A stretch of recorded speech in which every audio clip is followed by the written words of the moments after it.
రూపం అనేది కూడా ఉండదండి భగవంతుడికి. మనం ఇవాళ ఇంకా సమాజంలో ఉన్న చర్చలు ఏమిటంటే విచిత్రంగా, ఏమండి విష్ణువు రూపమా, శివుడు రూపమా, రాముడు రూపమా, కృష్ణుడు రూపమా, రకరకాల రూపాల్లో మాట్లాడతారండి. ఈ అజ్ఞానాన్ని అంతటినీ భారతం ఆధారంగా పోగొడుతున్నాడు ధూర్జటి. నిన్నే రూపముగా భజింతు మదిలో, నీ రూపు మోకాలో, స్త్రీ సన్నో కుంచమో మేకబెంటికయో, మేక పెంటికయో ఈ సందేహముల్ మాన్పి నా కన్నారన్ భవదీయమూర్తి సగుణాకారంబుగా చూపవే చిన్నీరేజ విహారమత్త మధుప శ్రీకాళహస్తీశ్వర. ఏ రూపంబున నిన్ను గొంతు, నీ రూపం ఏదనమంటావయ్యా? నిన్నే రూపముగా భజింతు మదిలో, నీ రూపు మోకాలో, స్త్రీ సన్నో కుంచమో మేకపెంటికయో, ఈ 4 మాటలు చెప్పాడు. ఇక్కడ 4 వెనకాల 4 కథలు ఉన్నాయి. భగవల్లీలకి ఆలవాలమైన కథలే. ఇందులో ఒక లీల మనకి చాలా దగ్గరలో ఉండేటువంటి ఆచంట పుణ్యక్షేత్రంలో జరిగింది. పశ్చిమ గోదావరి జిల్లా ఆచంటలో. నీ రూపు మోకాలు, శివలింగం మోకాల్లో ఉంటుందా? కృష్ణుడు అర్జునుడు ఇద్దరు కూర్చొని మాట్లాడుకుంటున్నట్టు ఒకసారి భారతంలో ఉంటుంది. అర్జునుడు శివభక్తుడు, కృష్ణ భక్తుడు కాదు. అయినా కృష్ణుడు ఏమీ కాదల్లా అనుగ్రహించాడు. ఆ రోజు శివరాత్రి. వీళ్ళిద్దరూ మాట్లాడుకుంటుంటే అర్జునుడు గుర్తొచ్చింది, బావా శివరాత్రి అయ్యా, శివరాత్రి నాడు కూడా శివారాధన చేయకుండా ఏమిటయ్యా మనం ఈ మాటలు అంటే, కృష్ణుడు అన్నట్ట, ఎక్కడున్నాడు శివుడు, ఇక్కడ లేడా అని మోకాలు చూపించాడు. మోకాలు ఎలా ఉంది చూడు, ఇలా బోల్లింగం శివలింగంలాగే ఉంది కదా, ఇక్కడ చేసుకో అన్నట్టు. ఇక్కడ చేసి చూడవయా అన్నట్టు. అంతే. వెంటనే కృష్ణుడి మీద ఉండే నమ్మకంతో, శివుడి మీద ఉండే భక్తితో అర్జునుడు అక్కడి నుంచే 2 చెంబులు నీళ్లు పట్టుకొచ్చి కృష్ణుడు మోకాల మీద పోసి 2 పువ్వులు తీసి అక్కడ పెట్టి, ఓం నమ సోమాయచ రుద్రాయచ నమస్తామ్రాయచ అరుణాయచ నమ శంభవేచ మయోభవేచ మయ శంకరాయచ నమ శివాయచ శివతరాయచ అని నమస్కారం చేస్తే ఆశ్చర్యకరంగా మోకాలు శివలింగంగా మారింది. శ్రీకృష్ణుని యొక్క మోకాలు కాబట్టి మారింది అనద్దు, నీ మోకాలైనా మారుతుంది. అంత భక్తి ఉండాలి. అలాగని రోజు మోకాళ్ళ మీద నీళ్లు వేసుకుంటూ కూర్చోకూడదు.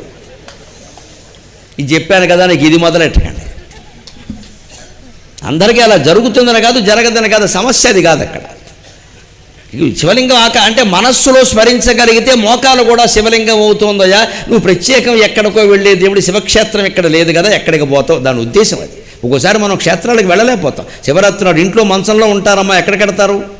గుళ్ళోకి కూడా వెళ్ళలేరు. ఊళ్ళోకి కూడా బాధపడక్కల్లా, మనసులో స్మరిస్తే చాలు. గుండ్రంగా ఏది కనపడితే అదే శివలింగం, దానికే ఉంది. అందుకని మోకాలు కనపడదు, మోకాలు ఇది చెప్పన్నాడు. ఇంకో చోట ఇదే చెబుతున్నా, పశ్చిమ గోదావరి జిల్లా ఆచంట. 2 మిత్రులు ఉన్నారు. ఇద్దరికి ఏవో వ్యసనం ఉండేది. ఆ వ్యసనం ఏమిటంటే ఆ రోజుల్లో వేశ్య వ్యసనం. 2 శివరాత్రి వచ్చింది. ఇందులో ఒక మిత్రుడు కాశీయాత్రకు బయలుదేరాడు. 2వ మిత్రుడిని రమ్మన్నాడు. వీడు అన్నాడు, మనకి మనస్సు ఒప్పదురా అబ్బాయి, ఎందుకంటే కనకాంగ ఒప్పుకోదు అన్నాడు. వాడు కూడా వాడిది. కనకాంగ అని ఒక కేసు ఉంది వీడికి. ఈ శివరాత్రి నాడు కూడా తప్పదురా, ఇంకెందుకు నువ్వు వెళ్ళొచ్చి, స్నేహమే, వ్యవహారం నువ్వు వెళ్ళొచ్చి అని వీడు వెళ్ళిపోయాడు. వీడు మామూలుగా శివరాత్రి నాడు కూడా ఆ కనకాంగ దగ్గరికే వెళ్ళాడు. వీడు కూడా వెళ్ళింది. కానీ ఆవిడ ఎంత వేసినా ఆవిడకు కొన్ని నియమాలు ఉన్నాయి. ఏమిటండి శివరాత్రి నాడు కూడా ఏమిటిదండి, నాకు అవన్నీ అనవసరం, నేను డబ్బు ఇచ్చాను కదా అన్నాడు. కానీ ఆ రోజుల్లో ధర్మం చూడండి, వృత్తి న్యాయం, ప్రవృత్తి ధర్మం.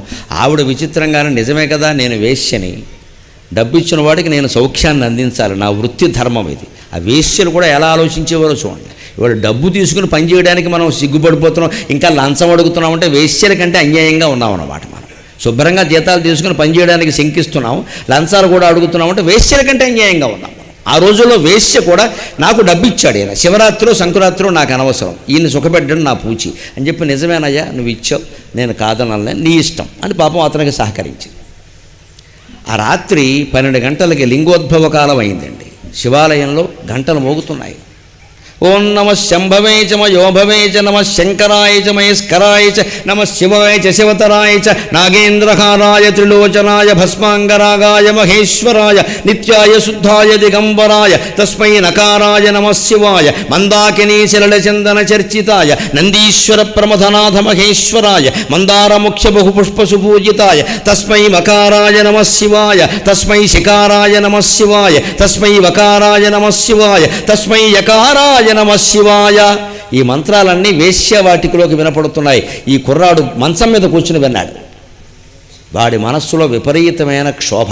ఛ ఎంత దుర్మార్గుణ్ణి, నా మిత్రుడు రమ్మన్నాడు, పైగా మా ఊళ్ళో శివలింగం కాదు కాశీ వెడుతున్నాను రమ్మన్నాడు. వాడు 15 రోజులైంది వెళ్ళి, వాడితో వెళ్ళుంటే ఈ పాటికి నేను అక్కడ అర్చన చేసుకునేవాడిని. ఏమిటి భాగవతం, ఏ సుఖమైనా అంతేనండి, నేను మొహమాటం లేకుండా చెబుతున్నా. భ్రమపడినంతకాలం ఉంటుంది, అయిపోయిన తర్వాత 2 నిమిషాల్లో అది మాయా అని అర్థమైపోతుంది. ఎందుకు ఈ మాయలో పడతామో తెలియదు. ఏ సుఖమైనా అంతే. అన్నిటిలోకి గొప్ప సుఖం జీవులు అనుభవించేది కామసుఖం. అది 5 నిమిషాల సుఖం. అంటే ఇక పదవులు పీఠాలు భోగాల గురించి చెప్పక్కర్లేదండి. మనం ఊడికే వెంపర్లాడిపోతూ ఉంటాం కానీ ఆడామొగా ఈ దిక్కుమాలిన సుఖాల కోసం ఇంత చేస్తే ఈ సుఖం పొందేది 10 నిమిషాలు, తర్వాత మళ్ళీ క్షోభే బాధే. అతనికి అప్పుడు అనిపించింది ఆ మాట, ఈ సుఖం కోసం నేను అది వదిలేశాను. గుళ్ళోంచి మంత్రాలు వినపడుతున్నాయి, ఇప్పుడు కూడా నేను మంచం మీద ఉన్నాను, నాకంటే దుర్మార్గుడు ఉంటాడా, నా మిత్రుడు ఈ పాటికి కాశీలో అభిషేకం చేస్తూ ఉంటాడే అని వాడు మనస్సులో పశ్చాత్తాపం కలిగితే అప్పుడు ఆ అమ్మాయికే చూశాట. ఆ అమ్మాయి అలా పక్కకి తిరిగి పడుకుంది. ఆవిడ స్థనం ఒకటి అలా కనపడితే బయటికి అది శివలింగం అనిపించింది. ఏమీ ఇది మాత్రం ఎందుకు కాదు, భారతంలో చెప్పిన మోకాల శివలింగం అయింది అనుకుని అక్కడే అర్చన చేశాట. అక్కడే 2 పువ్వులు తీసుకుని పెట్టి నమస్కారం. అమ్మాయి గాఢనిద్రలో ఉంది, అమ్మాయికి ఏం జరుగుతుందో తెలియదు. శివాయ గౌరీవదనారవింద సూర్యాయ దక్షాధ్వరనాశనాయ శ్రీనీలకంఠాయ వృషధ్వజాయ తస్మై శికారాయ నమ శివాయ వశిష్ఠ కుంభోద్భవ గౌతమాది మునీంద్రదేవార్చిత శేఖరాయ చంద్రార్క వైశ్వానరలోచనాయ తస్మై వకారాయ నమ శివాయ యక్షస్వరూపాయ జటాధరాయ పినాకహస్తాయ సనాతనాయ సుదివ్యదేహాయ దిగంబరాయ తస్మై యకారాయ నమ శివాయ అని ఆ స్థనం మీదే అర్చన చేసేటమ్మా. అక్కడే శివలింగం ఆవిర్భవించింది. ఇప్పటికీ మీరు పశ్చిమ గోదావరి జిల్లా ఆచంట వెళ్ళి చూస్తే స్థన రూపంలో శివుడు మనకు దర్శనమిస్తాడు. ఆచంటతో నాకు ఒక ప్రత్యేక అనుబంధం ఏర్పడింది. మా విజయాల వారు ఆచంట్లో ఉన్నారు, శివార్చకుల అమ్మాయి మా కోడలైంది ఓ నెల క్రితం. అందుకని ఆ దేవుడు కూతురు నాకు కోడలైనట్టే అనుకున్నాను.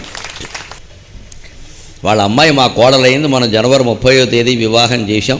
అందుకని ఈరోజే బహిరంగంగా ప్రకటిస్తున్నా, మీరందరూ జనవాక్యందు కర్తవ్యం ఆశీర్వదించారు. జనుడు ఆశీర్వదిస్తే జనార్దనుడు ఆశీర్వదించినట్టే. నా కొడుకు కోడలు సుఖంగా ఉంటా. ఆచంట ఆ దగ్గర సంబంధం అనగానే నాకు గుర్తొచ్చింది ఈ కథ అండి. అంత గొప్ప క్షేత్రం ఆ భీమలాపురము అంతే. నేను వెళ్ళి చూశాను శివుణ్ణి స్వయంగా. సంబంధం కలుపుకునే ముందు శివుణ్ణి చూశా. ఆ శివుణ్ణి చూశాక సంబంధం కలుపుకోవాలనిపించింది నాకు. ఇక మిగిలినవన్నీ శివుడు నిర్ణయించాడు, మేమేం నిర్ణయించాం, జరిగిపోయింది అంతే. దానికోసం మనమేం పెద్ద ప్రయత్నం చేయలేదండి, జరిగిపోయింది అంతే. అక్కడ ఇప్పటికీ మా ఆవిడ ఉంటుంది ఆచంట వెళ్ళి పెళ్లి చేసి మేము 5 రోజులు ఉన్నాం అక్కడ. వెళ్ళి ఇంటికి వెడితే పెడుతూ ఉంటుంది. ఆ ఆచంట్లో కూడా ఏదో ప్రవచనం చెప్పి పెడుతున్నట్టుగా ఉందండి, పెళ్లి చేసి పెడుతున్నట్టుగా లేదండి. ఓ 3 రోజులు ప్రవచనం చెప్పి పెడుతున్నట్టుగా అంతే. అంత సుఖంగా జరిగిపోయింది, ఏ సమస్య లేదు అక్కడ. భగవంతుడిని నమ్ముకున్నాం, మన ప్రణాళిక ఏదో మనకుంది. ప్రతిదీ ముందే కాగితాల మీద రాసుకొని ప్రణాళికాబద్ధంగా నడిపించాం. మీకు అందరికీ మహిళలు ఉన్నారు కాబట్టి ఆశ్చర్యకరమైన ఒక విషయం చెబుతా. బట్టలు కొనడానికి మేము 45 నిమిషాలు వెచ్చించామమ్మా. మా ఆవిడ దేవత నిజంగా. బట్టల షాపుకి వెళ్ళి 45 నిమిషాల్లో బయటకు వచ్చాం. అందుకు సహకరించిన మా శారదకి నమస్కారం. 45 నిమిషాలు, నేను అంతకంటే టైం పెట్టలా. నీకేం కావాలో ముందే చెప్పాయి, ఖరీదు ఏమిటో చెప్పాయి. ఎవరు బహుమతులు పెట్టాలి కదా, వచ్చిన వాళ్ళకి బంధువులకు బట్టలు పెట్టాలి కదా, మంచిది. ఖరీదు ఎంతో చెప్పాయి, నీ ఇష్టం వచ్చిన తీసుకో. Time is 45 minutes, minimum 1 hour. 1 hour మించి నేను ఉన్నాను. ఇది పద్ధతి. అంటే ముందు 1 అవర్లో వచ్చాంలో బయటికి. కోడలకు కొన్న బంగారానికి మాకు పట్టిన సమయం 40 నిమిషాలమ్మా. 40 నిమిషాలు. లలితా జ్యువెలర్స్లో పట్టిన సమయం 40 నిమిషాలు. తాంబూలపు హారం తర్వాత హారం కొనడానికి మాకు పట్టిన సమయం 40 నిమిషాలు. సాధారణంగా మనం బట్టల షాపు కడితే భర్తలు ఎలా ఉంటారో వాళ్ళ యోగం భాగవతం కూడా పట్టుకెళ్ళడం మంచిది. వీళ్ళు బయటకు వచ్చేలాగా దశమస్కంధం అయిపోతుంది.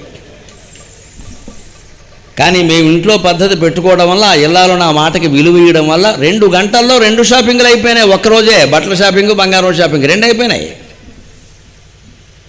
అంటే ఖరీదు బడ్జెట్ ఇది, మిగిలినవన్నీ నీ ఇష్టం అన్నాను. బడ్జెట్ ఇది, మరి బడ్జెట్ బాధ ఏం పడాలి కదా, ఆవిడ ఎందుకు పడుతుంది?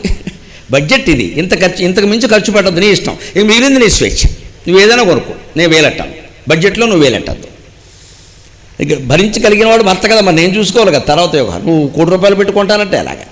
అందుకని బడ్జెట్ ఇది, నీ ఇష్టం అంతే. ఆ స్వేచ్ఛకు సంతోషించాడు, చాలండి మన పరిస్థితి మనకు తెలుసు కదా, కొనుక్కుందాం హాయిగా అంతే, అందులో చూసుకో. ఇంకా అందులో 10,000 మిగిలింది, అభ్యంతరం లేదు.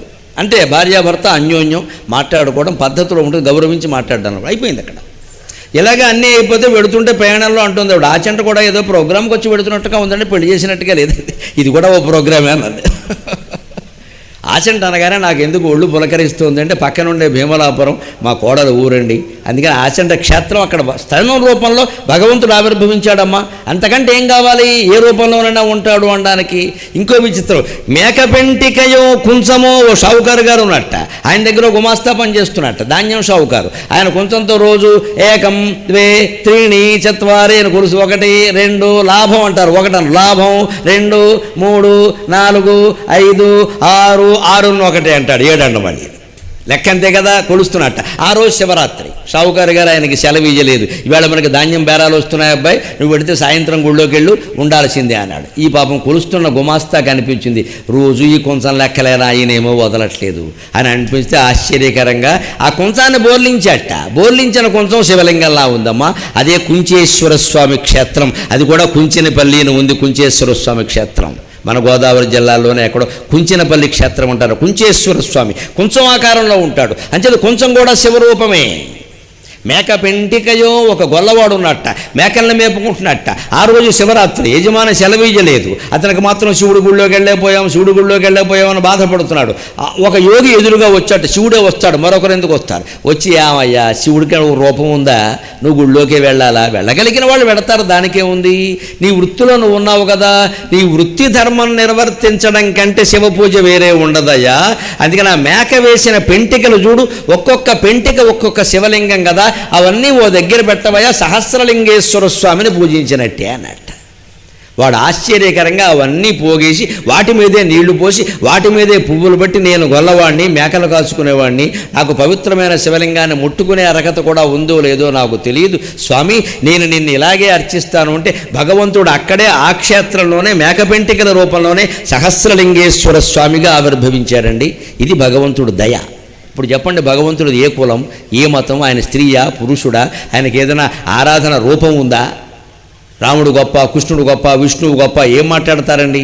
అన్నిటికంటే సృష్టి అంత గొప్ప, నువ్వు గొప్ప, నేను గొప్ప. భగవంతుడికి రూపం లేదు. ఈ రూపాలు ధరించడానికి కూడా ఆయన సిద్ధపడుతూ ఉంటే గుళ్ళో రూపాలు ధరించడం ఆశ్చర్యమే ఉందమ్మా. అంచేది ఏ రూపంలో మీరు కొలిచారు అనేది ప్రధానం కాదు, మనస్సు అర్పించారా లేదా అనేదే ప్రధానం. అందుకే నా కన్నారన్ భవదీయమూర్తి సగుణాకారంబుగా చూపవే చిన్నీరేజ విహారమత్త మధుప శ్రీకాళహస్తీశ్వర. చిత్తం అనే పద్మంలో వికరించే తుమ్మెద లాంటి వాడివయ్యా నువ్వు. నా మనస్సులో నిన్ను స్మరిస్తూ ఉంటే నువ్వెప్పుడు అందులోనే ఉంటావని నాకు తెలుసుయా. నీకో నమస్కారం.